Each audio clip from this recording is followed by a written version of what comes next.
Assalamualaikum warahmatullahi taala wabarakatuh. Sahabatku yang dimuliakan oleh Allah, apakah musik itu haram? Ini menarik untuk kita bahas.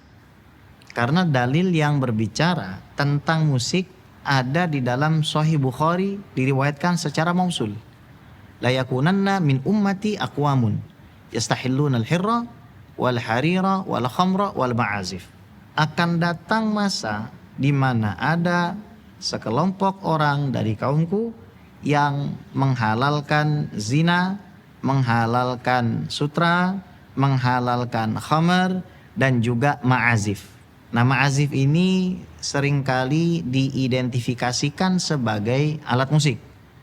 Nah, karena hadis ini, jadi seringkali banyak orang menganggap ya orang yang main musik itu sama dengan orang yang berzina. Orang yang main musik itu sama dengan orang yang menggunakan sutra. Orang yang bermain musik itu sama dengan orang yang minum khamr. Apakah benar demikian? Jawabannya tidak. Karena al-iqtiran laisa bidalil. Ketika ada satu rangkaian ayat ataupun hadis, individu yang ada di dalam ayat ataupun hadis tersebut tidak mesti hukumnya sama. Contoh, innallaha ya'muru bil adli wal ihsan. Allah memerintahkan untuk berbuat adil dan berbuat ihsan. Berbuat adil itu hukumnya wajib, tapi ihsan tidak wajib. Ihsan itu adalah perbuatan yang sunnah, seperti kita bersedekah pada saat kita membutuhkan, itu namanya ihsan. Tapi disandingkan, kita sering melihat di dalam Al-Quran bagaimana dosa syirik digandingkan dengan dosa durhaka kepada orang tua. Apakah lantas orang yang syirik dengan orang yang durhaka kepada orang tua ini sama? Tentu saja tidak.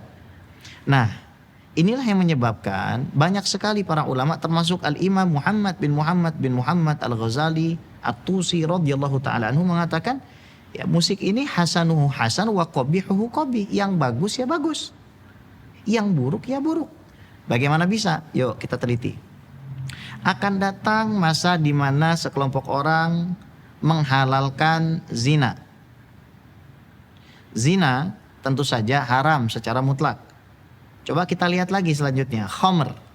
Khamr apabila ada darurat tentu saja keharaman tersebut menjadi hilang. Kemudian harir, sutra. Ternyata sutra diperbolehkan digunakan untuk kaum wanita.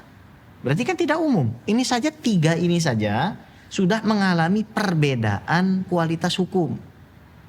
Jadi Anda nggak bisa serta-merta menyamakan. Sekali lagi saya katakan, ilmu fikih ini dikelola sepanjang zaman oleh orang-orang yang memang punya kapasitas berbeda dengan manusia biasa. Syarat untuk menjadi seorang mujtahid mutlak mustaqil seperti Imam Syafi'i, Imam Ahmad, Imam Malik, dan Imam Abu Hanifah minimal hafal 400.000 hadis. Anda nggak bisa tiba-tiba memutuskan bahwasanya ini halal dan haram sementara Anda hanya bermodalkan hadis.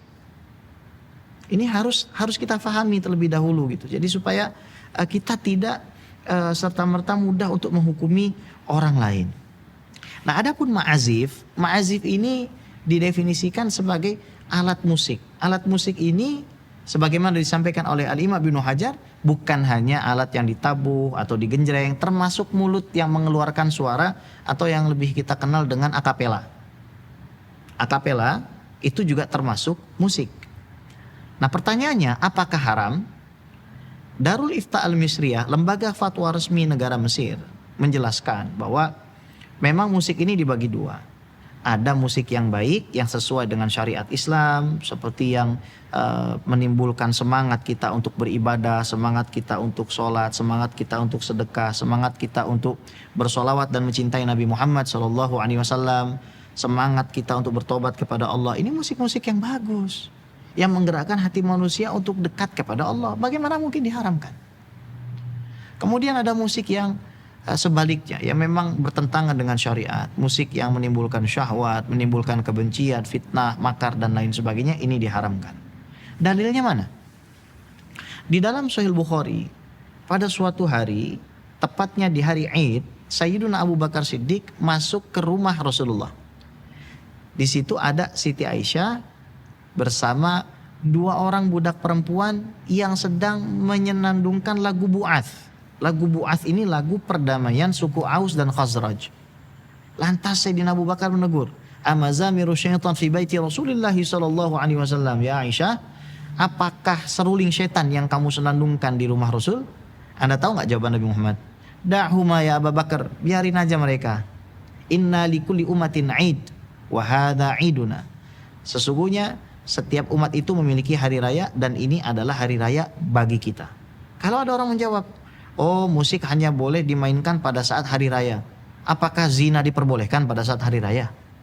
Ini artinya ketika lagu tersebut memiliki konteks yang baik, konteks perdamaian. Suku Aus dan Khazraj ini selalu berperang, saban tahun berperang. Dengan kedatangan Nabi Muhammad SAW, mereka menjadi damai. Akhirnya diciptakanlah lagu untuk mengenang daripada kenikmatan perdamaian tersebut. Maka dari sini kita bisa mengambil pelajaran bahwa apa yang baik adalah yang sesuai dengan syariat agama, yang bertentangan dengan syariat agama maka jangan didekati. Adapun kita yang mendengarkan atau bermain musik, silahkan apabila musik tersebut mendekatkan kita kepada Allah, bukan menjauhkan kita dari Al-Quran. Sahabatku yang aku cintai, teman-teman yang mungkin sekarang suka bermain musik, aku mencintai kalian semua karena Allah Subhanahu wa taala, dan izinkan aku menyampaikan bahwa Al-Quran juga mencintaimu. Jadi meskipun kita itu bermain musik, kita pergi ke studio, kita ngejam dan lain sebagainya, kita composing lagu dan lain seterusnya, jangan pernah lupakan Al-Quran. Supaya hal tersebut menjadi inspirasi bagi cara bermusikmu, karena orang yang bermusik tentunya lebih tahu kualitas hati, karena memang musik ini adalah ungkapan perasaan, ungkapan jiwa. Maka lembutkanlah jiwa kita dengan memperbanyak kita membaca Al-Quran. Wallahu ta'ala a'la wa a'lam. Astaudi'ukumullah. Assalamualaikum warahmatullahi ta'ala wabarakatuh.